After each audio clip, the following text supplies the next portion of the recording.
Welcome to the Workplace Wellbeing Essential Series. I'm Mari Ryan. I'm the CEO and founder of Advancing Wellness. It is my pleasure to welcome you today to this expert interview where we explore topics that impact employee well-being. My guest today is Jim Kerr. Jim is one of today's foremost authorities on leadership and company culture. His clients include the Home Depot, Mitsui, Sumitomo Insurance, and General Dynamics.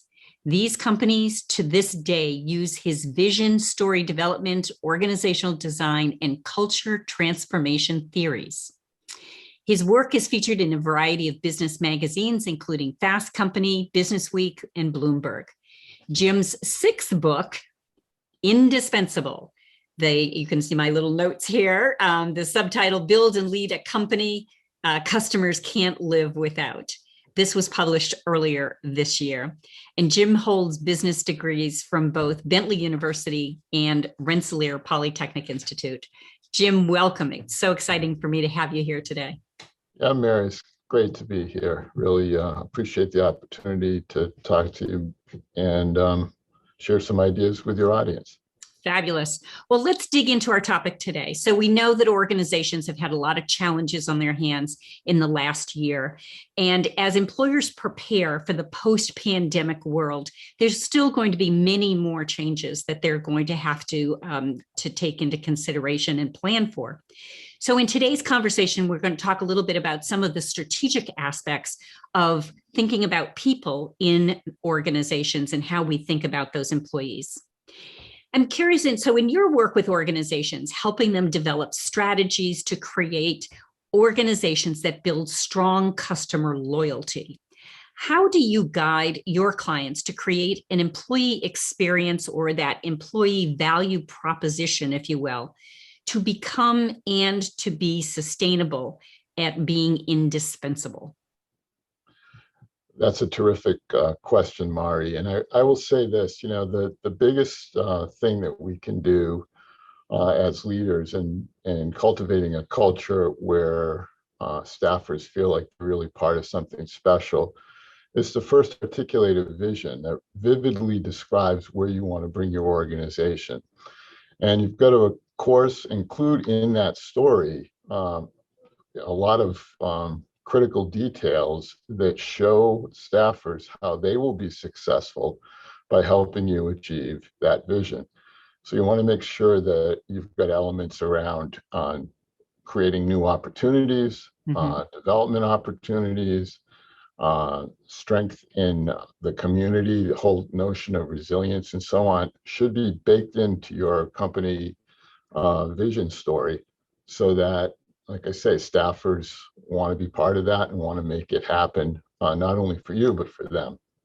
So you're really creating that environment where they're both getting something for themselves out of it, like the professional development and the growth opportunities, but also connecting to feeling part of something bigger. Is that right? Yeah, absolutely. That vision story should be part of almost like a rallying cry. It's the thing that unites all of your staffers in a common cause. And that cause has to be important enough for them to want to be part of. And as a consequence, if you can do that, you're going to have some committed people who are going to help you get to where you want to go. That's great. Well, when you talk about people, so in your book, you have a whole chapter on the right people.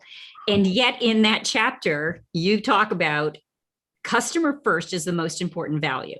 So I got a little problem with that. So I want to challenge that and say, shouldn't it be people first in terms of your employees and not customers first? Well, of course. I mean, the agenda that was set forth in the book outlined 6 things. And people is certainly one of them, as is, the vision, the culture, transformation, engagement and all that kind of stuff. So it's hard to separate any one from the other.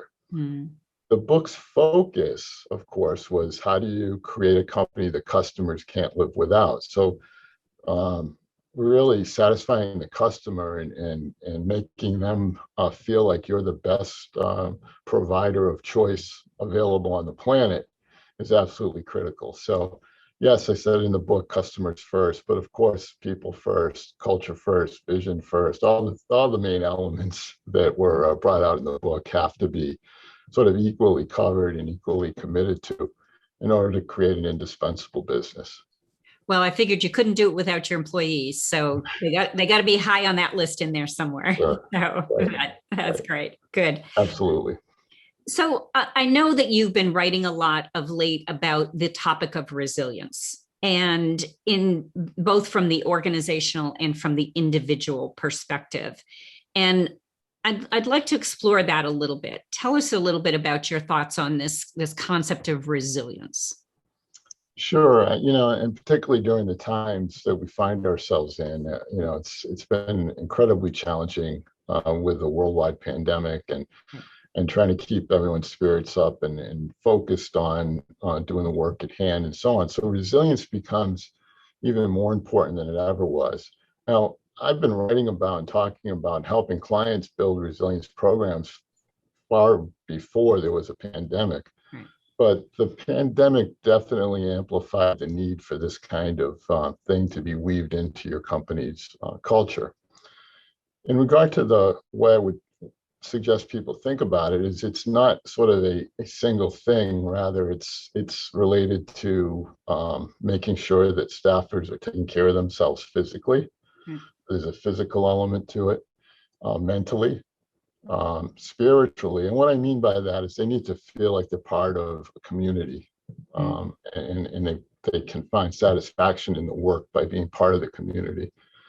And it's those things that really make up a solid resilience program, in my opinion. Are you seeing, or are you in the clients that you're working with now in this post-pandemic, are there different things that they have to do now than you might have suggested before? Well, yeah, certainly the notion of having such a virtual workforce is quite new to most organizations. There were some companies that were already kind of heading in that direction, or maybe already there.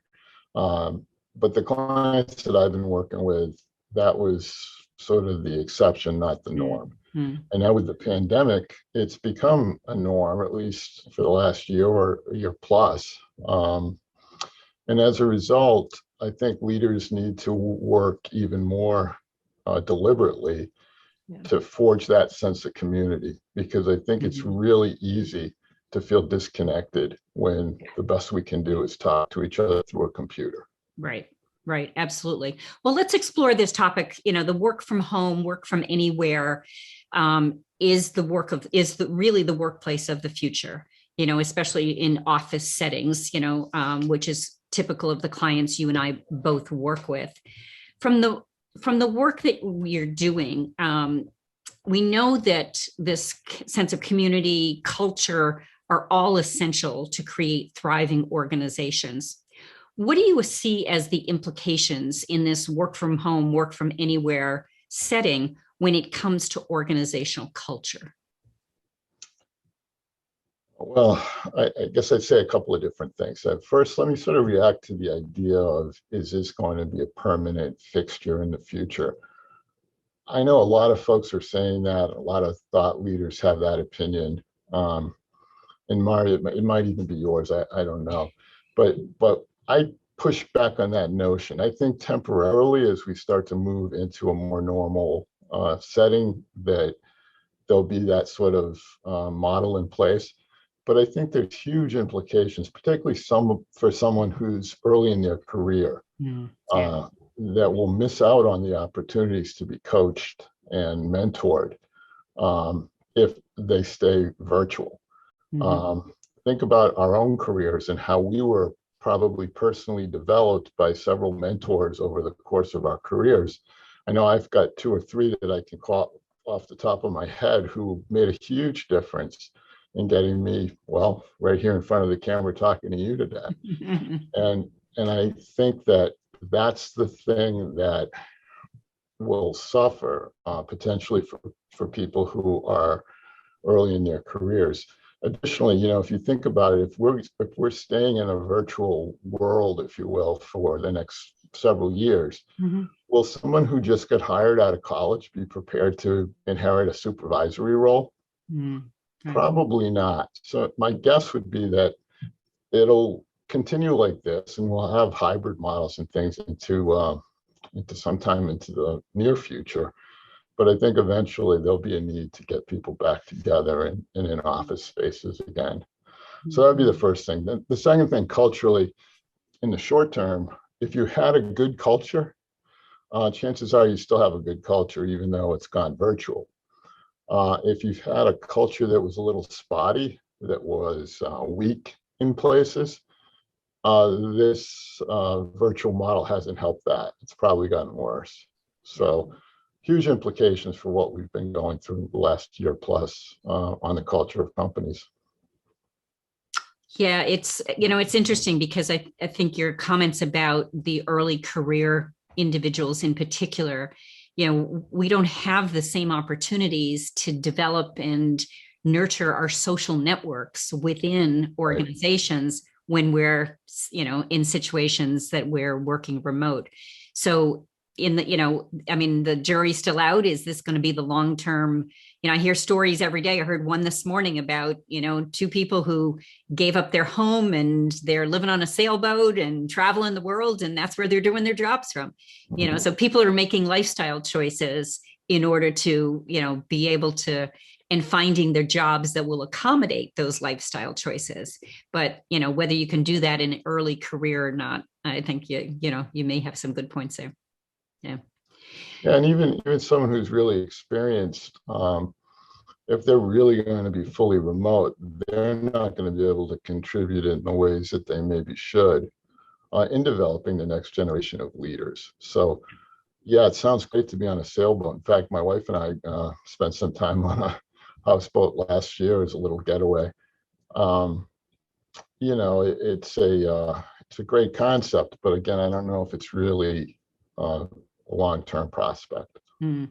Yeah, it's going to be interesting to see how this all works out and whether people's lifestyle choices, create this massive talent war in where people are going to really, vote with their feet as to how they want flexibility in their workplace, in their workplaces and in their workday. And, they're not waking up in the morning saying, can't wait for that 2-hour commute. Yeah, I know. Yeah. So we'll see. Time will tell. Time will tell. Sure will.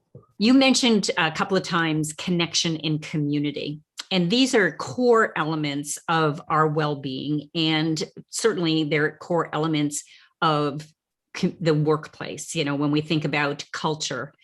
And yet we've also been challenged, in this remote working era of how we're going to maintain connection and community. So what are you recommending to your clients to help keep those strong connections and that sense of community in their workplace and in their culture? Well, again, I mean, some of the things that we're seeing people do are having sort of virtual happy hours, at the end of the week, sending little sort of trinkets, logo wear and things like that, and having people wear those during meetings to kind of promote that esprit de corps. Um, the biggest thing that I counsel my clients with right now is to just try to make sure that you're pulling people in by providing them opportunities to work together on projects. So, it's not just the basic blocking and tackling of running your business, but also try to identify some things that will actually create change that people can get engaged in. Because I think it's through that engagement that we forge the community that we need to keep the glue that holds the company together. Mm-hmm. Excellent. Yeah, well, that's what we got to do. I mean, really need to be thinking, it's got to be intentional. And I think that's the key piece that perhaps is a little different now, is that really that leaders and managers need to be working intentionally at those efforts. For sure. Yeah. Yeah. It's a deliberate thing, and it really pushes us to be, as leaders, to be very creative in how we do that, because we can't let people feel like they're an island unto themselves. They have to feel like they're part of something. Yeah. It's critical to the long-term success and viability of any business, I think. Well, and that ties back to your earlier comments about, creating that vision and being able to really have, make people feel connected to that vision so they feel that they are part of something bigger. Right. Yeah, absolutely. I mean, without that story, and I'm a strong proponent of convey that vision, not as a statement that you could just print on the back of a business card, but actually articulate it in the form of a story. And why a story? Because as human beings, we learn from the earliest ages. As soon as we become, sort of aware of the language, we learn through storytelling. Right. And it's important that if you're trying to define where you want to bring your organization, that you tell a story that is compelling and engaging. And like I said earlier, people can see themselves being very successful within. Mm-hmm. Excellent. Well, that's great. Jim, if our audience wants to learn more about you and the work that you're doing, where can they find you? Yeah, look for indispensable-consulting.com, and you'll find all kinds of information about the company and its services, and even some canned consulting offerings that we have there on the website. Fabulous. And of course, we want to remind everybody to pick up your newest book, Indispensable. Jim, it's always great to spend time with you. Thanks so much for being here today. Yeah, Mari, it was a pleasure, and thanks for the opportunity.